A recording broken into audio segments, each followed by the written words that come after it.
guys? Mike here, coming at you from the mushroom farm. Great video for you guys today. So I want to give you guys kind of an update about how my farmers market went. I did the first one of the season yesterday, so it's a big deal for me because major accomplishment after building the new farm here.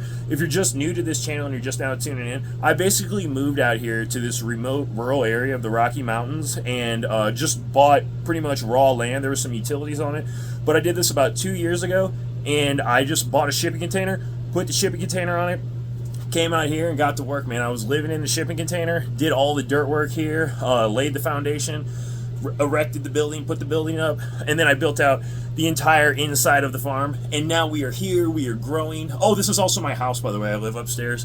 But the farmers market season just started. I'm pumped. And if you're into this kind of stuff, if you think this would be a cool channel to subscribe to, make sure you click that subscribe button right now so you get more mushroom and farming videos like this in the future.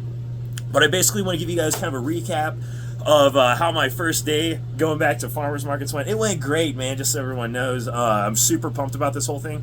If I sound hoarse or just funny, I've been in the grow room way too much without my mask on, and sinuses are kind of flared up, and yeah, my voice is a little off. But wear your mask, guys. I should have been wearing it, but I get excited when these kind of things come up, and then I just start working, and I don't really think about safety precautions all the time when you should. So anyway, I'll start wearing my mask a little more so we don't run in. So I tried to do a little live last night, so I wanted to let you guys, I was so stoked. I wanted to let you guys know how everything went. And but the internet service wasn't good right back here at this part of the farm. It's good by my front window, and that's actually where I upload all the videos.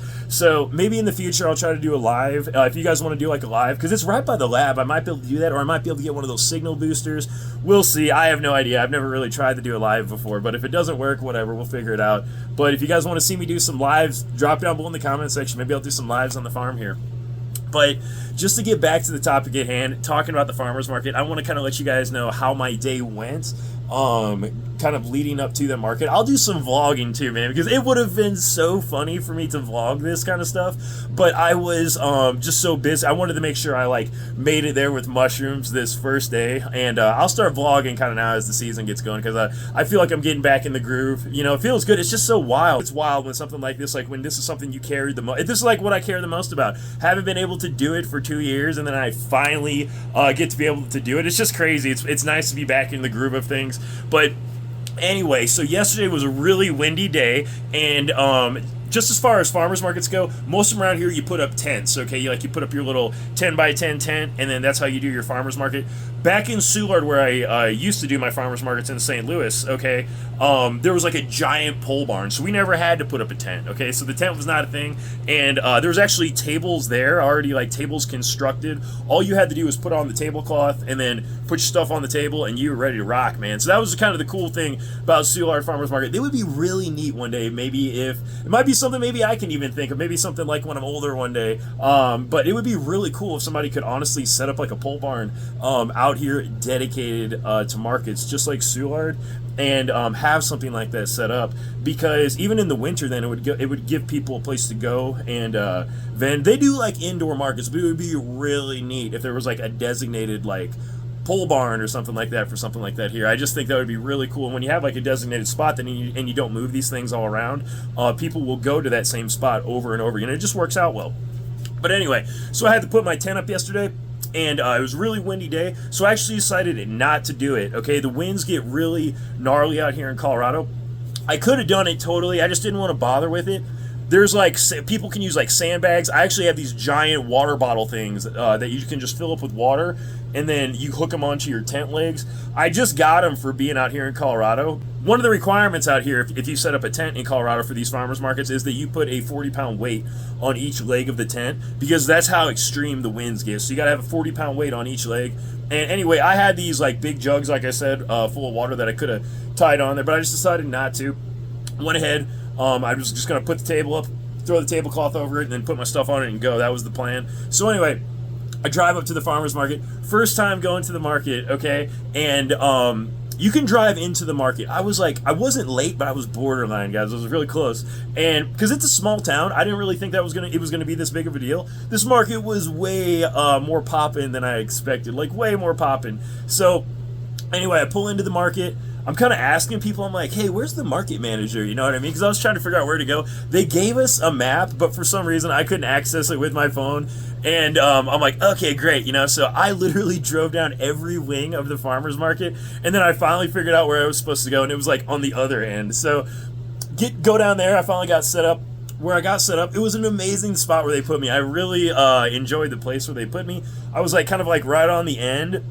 There's actually a street right there, so I can park right there, and I could even like pull my truck right up there. No one bothers you. It's a little town, but yeah, can park super close to where I'm setting up. So yeah, I can set up super close to wherever I'm parking, which is great. I went ahead, just took all the stuff out of my truck, set up the table, laid all the mushrooms out. There were so many people there, and it was getting so busy already. I didn't even have time to take a picture, guys. I just knew I had to like get to selling and get to work because I don't want to miss out on sales. So anyway, I get set up.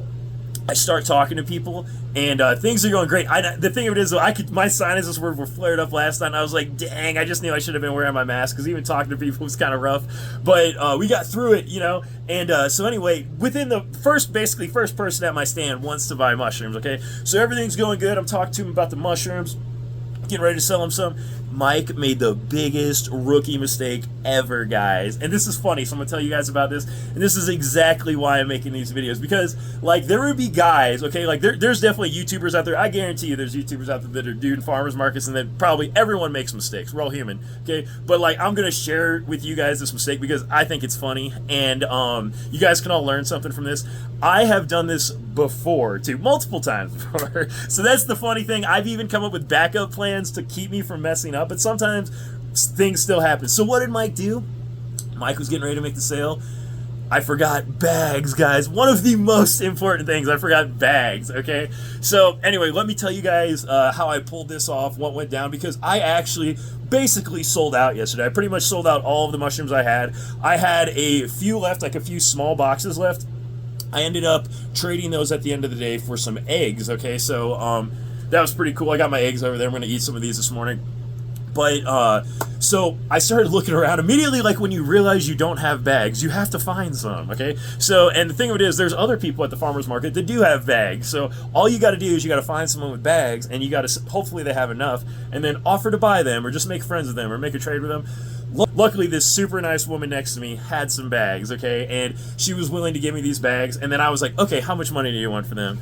And immediately she was like, you don't have to pay me for these bags. And I was like, okay. So I really wanted to pay her for these bags, because this is just how I was. It was entirely my fault, guys. Like, I forgot the bags. I'll tell you guys how I forgot them too, because I have like a plethora of bags here at the farm, but it was just like weird mistake. So anyway, she gives me the bags. I make the sale. The market continues, okay, and I'll just, before I kind of get into this a little further, I want to tell you guys previously, like when I've been at Soulard Market, I did the same thing several times when I've forgotten bags before. That market was much larger, and there's like tons of produce vendors there, and they all have, like, lots of these people have like giant boxes of like thousands of bags, like in the trailer behind their farmers market stand, like right there at the market at Soulard. So it's like a little bit different. So like stuff like that would be a little more scarce here where I'm at in Colorado. But back in Soulard, if you did forget something like that, it's honestly not that big of a deal, because everybody else usually had like giant trailers that are full of like supplies and stuff like that you could use if you absolutely had to get one like at the last minute. But anyway, that's how I like would do it there if there was ever a problem.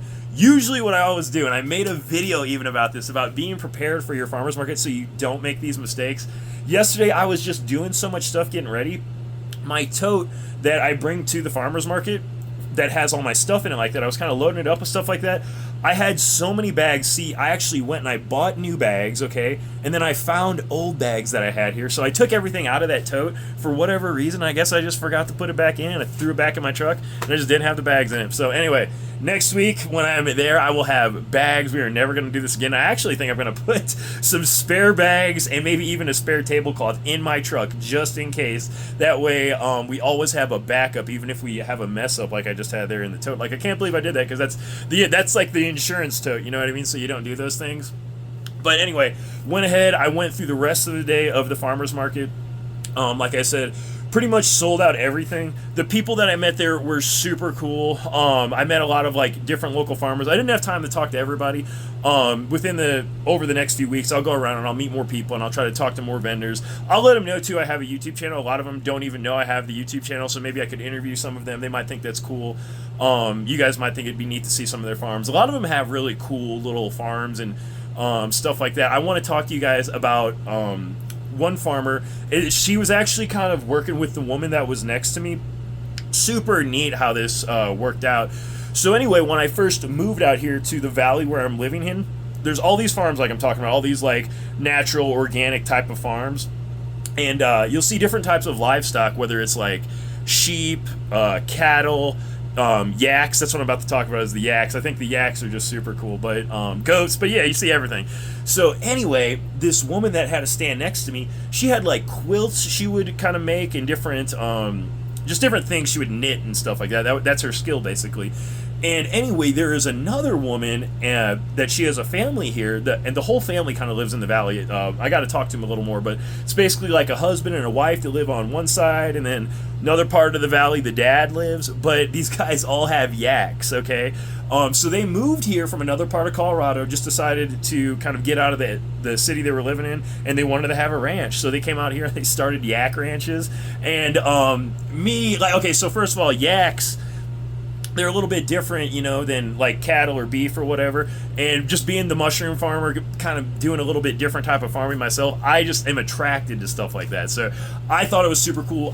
One day I would really like to get one for my pasture here, get some yaks to put in the pasture. I think that would be amazing. We'll see in the near future how that goes. But right now I'm way too busy with the mushrooms to do anything like that. And these people, though, they have a yak farm, okay? And the woman next to me was selling this, basically, I do not know the terminology for this kind of stuff, guys, so correct me on any of these things, but it's like, basically like a wool knit blanket type thing. Not super big. It was kind of like, I don't know, well, man, cowboy hat sitting in the door, but it was like maybe 3 foot by 3 foot. And I asked like how much maybe a big one would cost, okay? Because I'm like a 6 foot tall dude. I was like, how much would like a big blanket or something like that cost? And she was like, oh, maybe close to $200 or so, 180, 200. And honestly, I actually think that's kind of cheap. Some of you guys might be like, oh, that's super expensive. And it's all how you look at it. But if you see like the work that goes into this and the labor that they put into this, you gotta charge whatever you're doing. You know what I mean? Because it's like art and it's like this unique item. But she was basically weaving these like yak and I guess sheep wool. I think there was like different types of wool woven into this.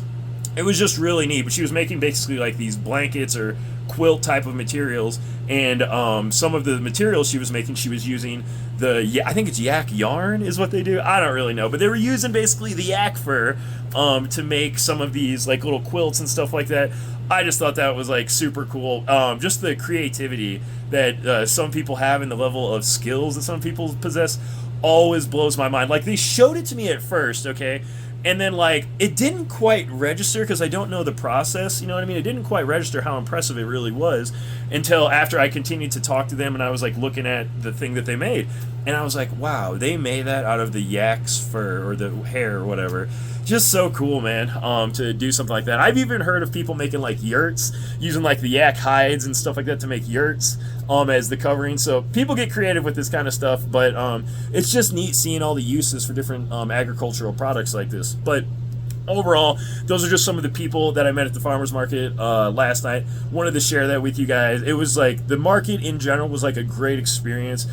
Originally, when I was getting ready to do the market, I didn't know how much I would really like doing that farmer's market. I wasn't really sure if it'd be something that I'd make a lot of money at or there'd be many people at, if it'd be really worth my time. Right now, I really do feel like it's worth my time. I'm so glad that I signed up for it, and mainly just to meet the people, too. Like I told you guys, I was mainly stoked about just supplying my mushrooms to the local community, and it was a successful mission. We did it, so it was really cool to do that first one. Like I said, tune in for the rest of the season while we do the rest of these farmers markets. I'm doing 3 per week here in Colorado. It's basically Tuesdays, Fridays, and Sundays. So anyway, be sure to tune in so you guys can see how the rest of the season goes. And I'm going to try to put up as many videos as possible so you guys can see what this is like. But like when you go through a farmer's market like all season long, and you're like just one dude like me on the farm making it happen, it's a lot of work. So I'm just going to throw up the videos when I can. They may not be as good as edited, but I want to get this stuff out there because it'll make for good content. You guys can just see the stuff that I'll kind of go through on a regular basis, because you never know what you're going to run into. You'll have mistakes you'll make, you'll have successes throughout this whole thing, but overall I love what I do, so you guys probably will find this kind of entertaining. But anyway, hopefully you guys found this video helpful and informative. If you did, please drop this video a like, subscribe to the channel if you haven't already. If you guys got questions for me or anything you want to say, just drop down below in that comment section. I always enjoy that. I got to get to work today. We got to get to cranking, making substrate. I got lab work to do. I got orders to ship. Also, if any of you guys want liquid cultures, click down in the description box below. You guys can head over to my website. I've got all my commercial strains over there. You can pick them up there. But that's all I got for you on this one, and I will catch you guys on the next one.